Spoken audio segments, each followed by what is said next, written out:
안녕하세요. 허진할매 한의학박사 최정원입니다.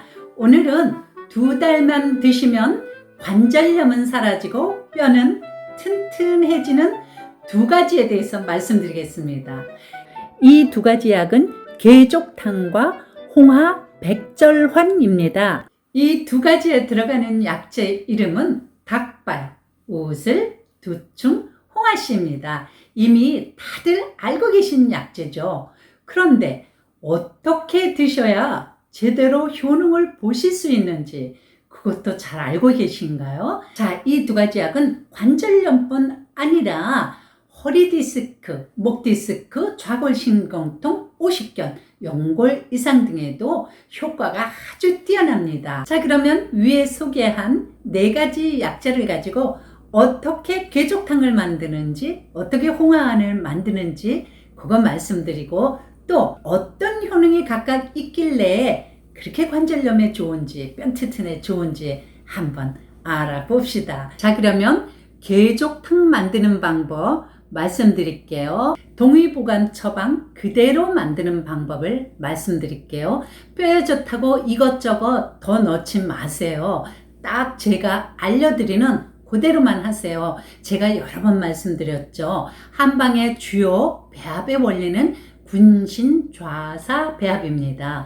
좋다고 이것저것 넣다 보면 서로 약성이 뒤엉켜서 제대로 효능을 못 봅니다. 군신, 좌사, 배합의 원리가 깨지는 거죠. 그러니까 꼭 제가 알려드리는 대로만 하시기를 당부드립니다. 재료는 닭발 1kg를 기준에 해서 우슬 250g, 두충 250g, 생강 20g, 대추 20g을 준비합니다. 그 다음에 닭발은 냄새 제거를 위해서 굵은 소금과 밀가루를 넣고 팍팍 문질러서 여러 번 씻어내요. 그런 다음에 물에다가 한 소끔 끓여서 다시 한번 씻어줍니다. 이러면 냄새는 거의 제거되고요. 냄새가 약간 남아있다 하더라도 걱정하지 마세요. 우슬과 두충을 넣고 끓이게 되면 냄새가 완전히 사라집니다. 자, 이렇게 준비한 재료를 물 4리터를 넣고 은근하게 2시간 정도 끓여서 2리터가 나오게 합니다. 압력솥에 끓이지 마시고요. 그냥 조금 두꺼운 냄비에 은근하게 끓이시는 게 좋아요. 그래야 약재에서 충분히 약성이 우러나고 또 2시간 정도 끓여야 그 약이 우러난 성분들이 서로 융화를 하면서 약성이 배가 됩니다. 자, 이렇게 다 끓이셨으면 닭발은 건져내실 겁니다. 이렇게 닭발은 건져내시고요. 국물만 드실 건데요. 이렇게 개족탕으로 드실 겁니다. 그래서 건져낸 닭발은 매콤하게 무치셔서 요거는 별도로 따로 드시고요. 제가 이렇게 닭발 1kg에 우슬 250g, 두충 250g을 넣어서 이렇게 2시간 동안 우렸더니 이렇게 개족탕이 만들어졌습니다. 이 총 2리터가 나왔습니다. 이것을 하루 2번, 한 번에 150ml씩 하루 2번 따뜻하게 데피셔서 복용하시면 됩니다. 이렇게 2달 동안만 한번 고아서 드셔보세요. 큰 효과를 보실 수 있습니다. 자, 이번에는 홍화 백절환 만드는 방법입니다. 홍화씨 1kg 기준에 우슬 500g, 독칼 300g, 창출 300g을 곱게 분말냅니다. 자, 이렇게 해서 이 가루에다가 찹쌀풀이나 꿀을 적당히 넣으셔서 먹기 좋게 환을 만드세요.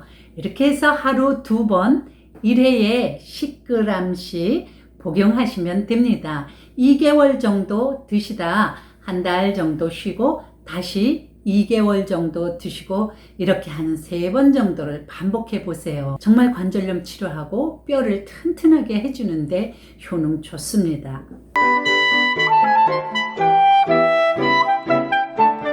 첫째, 닭발.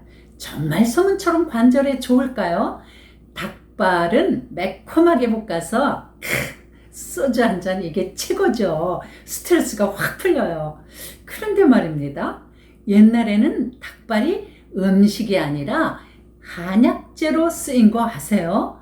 동의보감과 본초 강목에 보면 닭발을 주재료로 한 개족탕이 있습니다. 이 개족탕의 효능은 허리, 무릎, 목, 어깨 등의 관절 및 뼈를 튼튼하게 한다고 했습니다. 실제로 닭발엔 칼슘이 우유의 7배나 들었고요. 관절 치료제로 쓰이는 콘드로이찬 성분과 연골, 인대, 근육, 뼈를 튼튼하게 하는 콜라겐 성분이 아주 풍부하죠. 두 번째 약재 우술. 우술은 너무 유명해서 다들 알고 계시죠. 한약에서는 꼴대로 약이 된다는 말이 있죠. 우술은 생긴 게 마치 소 무릎처럼 생겼다고 해서 우술입니다. 한의학적 효능은 활혈겨, 보간신, 강근골하죠. 뼈를 튼튼하게 하고 관절을 튼튼하게, 염증을 완화시키고 통증을 완화시키고 어혈을 제거하는 데 요약입니다. 뼈 마디마디 100군데 관절을 튼튼하게 한다고 해서 백절의 요약이라고도 부르죠. 자, 세 번째 약초 두충. 두충 역시 보간신 강근골합니다.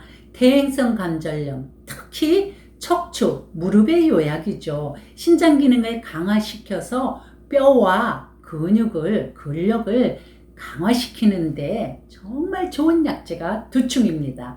마지막 홍화씨. 홍합꽃 아닙니다. 홍화씨입니다. 홍화씨는 관절염, 골다공증, 뼈 통증에 쓰이죠. 칼슘과 유기백금 성분이 풍부해서 실제 부러진 뼈를 이어줄 정도로 뼈 재생과 골관절 강화에 정말 좋은 약재입니다. 또한 골관절의 혈액순환이 잘 되게 도와주죠. 홍화씨에는 오메가3와 비타민 E가 풍부해서 그렇습니다. 자, 마지막으로 간단히 주의사항 말씀드릴게요. 2달 이상 장기간 복용하지 마세요. 2달 드셨으면 1달 쉬었다 다시 또 2달 정도 드시고 이렇게를 반복하세요. 간과 신장이 나쁘신 분들은 약의 양을 반으로 줄이세요. 그리고 2달 이상 드시지 마시고 한 2달 드셨으면 1달 정도 쉬었다가 다시 드시고 이렇게 하시면 좋겠습니다. 시청자 여러분, 다음 시간에는 비타민 D가 부족해지면 나타나는 증상에 대해서 말씀드리겠습니다. 다음 시간에 봬요.